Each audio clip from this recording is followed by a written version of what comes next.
Although this is somewhat well known in the fandom, I did not know this officially until recently, and I'm sure a few other fans are not aware of this. So, in terms of the Spuffy debate, it's a very interesting back and forth.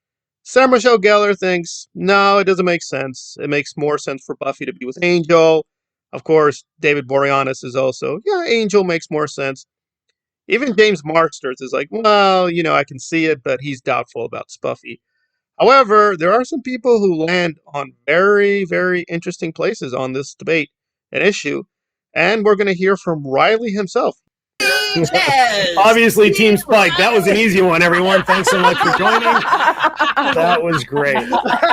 Jay Jazz, really? Like you and I need to have a one-on-one. I'll comp this motherfucker. You just get on.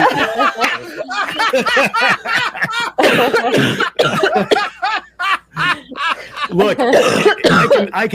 One, it was very funny that Amber almost died. That she was choking up. That is this even a question? Is this even a question? And Mark, I think, had a lot of fun with it. It's a very nice conversation. I only saw that ending part. I really am curious to see the whole context. But yes, that was kind of a final question saying, hey, where do you guys land on that issue? And Mark is like, well, come on. Let's be serious. Obviously, the Spuffy thing was more well built than the Riley issue. I don't even think it's a thing. I'm sure there are some fans who are like, yeah, Ruffy makes sense. I mean, the Riley Buffy thing was not totally stupid, but it just didn't seem to really capture people the way that Buffy and Spike interacted and the way they went back and forth. But let me just finish off the conversation, which I think is very mature of Mark to realize that, yeah, his place in the Buffy fandom and mythology is a little strange. Now, enough time. Amber, you okay? Yeah, it was really funny.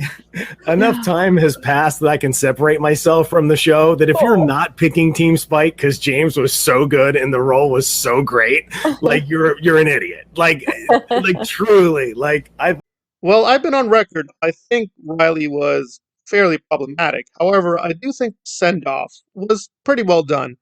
Some people were angry that even there it felt a little sexist. I don't see that myself. I thought it was a very good